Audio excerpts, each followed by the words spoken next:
आज की वीडियो में हम बात करने वाले हैं आईटीआर इनवैलिड क्यों हो सकती है उसके बारे में। आप अपनी आईटीआर को फाइल करने के बाद जो है बैठ गए हैं कि हमने तो अपनी आईटीआर फाइल कर दी है, लेकिन एक इम्पोर्टेंट काम अगर आप भूल गए हैं आईटीआर को ई वेरीफाई करना, जो बहुत ही ज़्यादा मैंडेटरी है। अगर आपने अपनी आईटीआर को 30 डेज़ के अंदर ई वेरीफाई नहीं किया तो आपकी आईटीआर इनवैलिड हो जाएगी।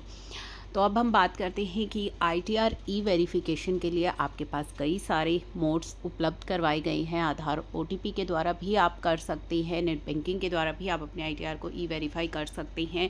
और यदि जो मोड्स आपके लिए अवेलेबल करवाए गए हैं, यदि आप उन मोड से आईटीआर ई वेरीफाई नहीं कर पा रहे हैं तो आपके पास एक अदर ऑप्शन रहता है, और वो ऑप्शन रहता है कि आप अपनी आईटीआर वी की जो कॉपी है वो सीपीसी बेंगलुरु भेज सकते हैं। अब जो है कुछ चेंजेस किए गए हैं जिनके बारे में इस वीडियो में हम डिस्कशन करने वाले हैं। तो क्या चेंजेस किए गए हैं? तो सबसे पहला तो चेंज है कि पहले जो है आपको अपनी आईटीआर वी अगर बेंगलुरु भेजनी है तो स्पीड पोस्ट के ज़रिए भेज सकते थे, लेकिन अब जो है इस फाइनेंशियल ईयर से अब आप जो है थ्रू ऑर्डिनरी पोस्ट के द्वारा भी आप भेज सकते हैं, स्पीड पोस्ट के द्वारा भी भेज सकते हैं, अदर मोड्स के द्वारा भी भेज सकते हैं। यदि आप कोरियर करना चाहें तो भी आप कर सकते हैं। तो ये सारे चीज़ें जो है चेंज की गई हैं आपके लिए। ठीक है, तो फर्स्ट तो ये ऑप्शन था कि अब जो है आप अपनी आईटीआर वी की जो है कॉपी भेज सकते हैं थ्रू ऑर्डिनरी या स्पीड पोस्ट से।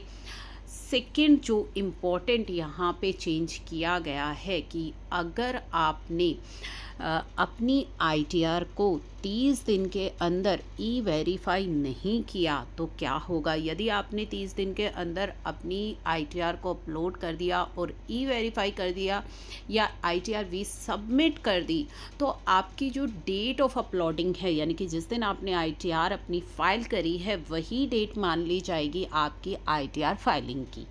ठीक है, यदि आपने वेरिफिकेशन आफ्टर 30 डेज़ की है, यानी कि आईटीआर आपने फाइल कर दी, 30 दिन जा चुके हैं, अब आपको ध्यान आया है कि आपने आईटीआर को ई वेरीफाई नहीं किया, तो उस केस में जो है डेट ऑफ वेरिफिकेशन जो है वो मान ली जाएगी कि आपने अपनी आईटीआर उस दिन फाइल की है जिस दिन आपकी आईटीआर वेरीफाई हुई है।